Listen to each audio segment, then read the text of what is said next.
প্রবাহিত বাতাস যেমনি সবাইরে বাতাস দেয়, আস্তিক নাস্তিক মুমিন কাফির সবাইকে শীতল করে দেয়, তেমনি নবীজির রমাদানের দান ছিল এমন, কেউ নবীর কাছে চেয়ে ফিরে গিয়েছে এর নজির নাই। জোরে বলেন সুবহানাল্লাহ। রমাদানে দান করব, ইফতার শেয়ার করব, কাউকে ইফতারি করালে সারাদিন রোজা রেখে তার যে সওয়াব, আপনি ইফতার করানোর কারণে আপনার আমলনামায় ওই সওয়াব আল্লাহ ঢুকায় দিবেন। পড়েন সুবহানাল্লাহ। সাহাবারা বললেন, নবী আমরা গরিব মানুষ, ইফতারি খাওয়ানোর পয়সা নাই। আল্লাহর হাবিব বললেন, ওয়ালাউ বিমাজকাতি লাবান, এক ঢোক দুধ, ওয়ালাউ বিতামরা, একটাও খেজুর, ওয়ালাউ বিশারবাতি মা, এক ঢোক পানি খাইয়েও যদি কারো রোজা ভাঙাও, তারপরে ওই সওয়াব তোমার আমলনামায় দিবে কে? তাহলে মুক্ত হস্তে দান করুন, 4 নাম্বার। 5 নাম্বার হচ্ছে কদর তালাশ করুন। রমজানের সবচেয়ে দামি সময়। বিষ্ণু বলেন, মান হরিমা খাইরাহা ফাকাদ হরিম, যে কদর মিস করলো সে সব মিস করলো, হি ইজ দ্য লুজার। আচ্ছা বলেন, এই বরকতের মাসে আমরা কি লুজার হতে চাই না গেইনার হতে চাই? সবাই বলেনি, বলেন এই রমাদানে আমরা লুজার হব না গেইনার হব? ইন্না আনজালনাহু ফি লাইলাতিল কদরি ওয়া মা আদরাকা মা লাইলাতুল কদর, লাইলাতুল কদরি খায়রুম মিন আলফি শাহর। পড়েন আল্লাহু আকবার। লাইলাতুল কদরি খায়রুম মিন আলফি শাহর, 1000 মাসের চেয়েও সেরা। 1000 মাসে হয় 83 বছর 4 মাস। 83 বছর 4 মাস টানা ইবাদত করলে যেই সওয়াব, কদরের রাতে ইবাদত করলে অতটুকু সওয়াব আপনি পাবেন, আল্লাহ সেটা বলে নাই। আল্লাহ বলে তার চাইতে বেশি সওয়াব দিয়ে আপনার আমলনামা ভরে দিবে কে? কদর যেন মিস না হয়। 21, 23, 25, 27, 29 নাকি খালি 27? আপনারা কি খালি 27? হ্যাঁ না, ফালতামিসু ফিল আশরিল আওয়াখিরি ফিল মিনাল ভিতরি, রমজানের শেষ দশকের বেজর রাতগুলোকে কদর হিসেবে তালাশ করো।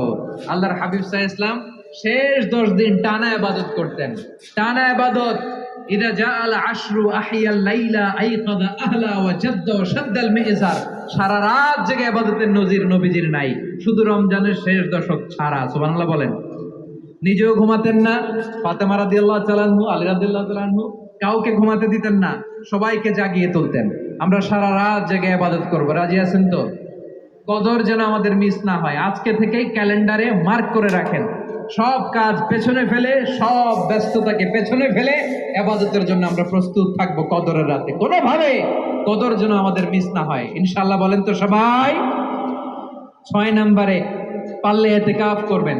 আল্লাহর হাবিব সাল্লাল্লাহু আলাইহি ওয়াসাল্লাম প্রতি বছর 10 দিন ইতিকাফ করতেন। যে বছর ইন্তেকাল করবেন সে বছর 20 দিন ইতিকাফ করেছেন। আপনি বলবেন, হুজুর ইতিকাফ না করলে সমস্যা কি? আমার নবী একটা ইবাদত সারা জীবনেও ছাড়ে নাই, আর আপনি জীবনে একবারও করেন নাই।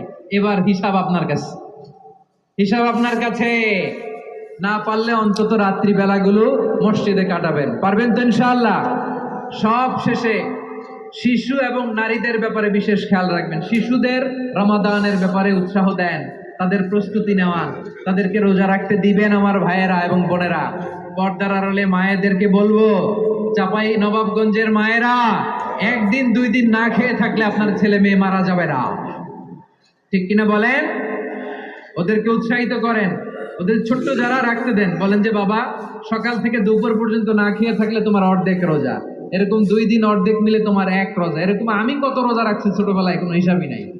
আমার দাদি বলতো সকাল থেকে না খেয়ে দুপুর 12টা পর্যন্ত রাখলে নাকি অর্ধেক হয়, এরপরের দিন অর্ধেক, 2 অর্ধেক মিলে 1 রোজা।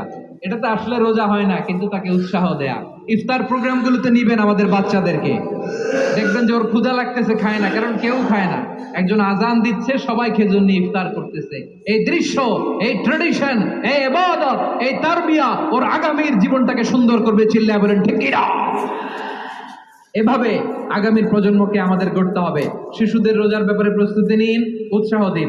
আর নারীদেরকে কষ্ট দিবেন না। সারা দিন পেঁয়াজু, আলুর চপ, বেগুনি, পাকোড়া, ছোলা, মুড়ি, শরবত, রুয়াবজা আছে না নাই, বানাতে বানাতে আমাদের বোনেরা কাহিল হয়ে যায়, আর তারাবি পড়তে পারে না, ইবাদত করতে পারে না।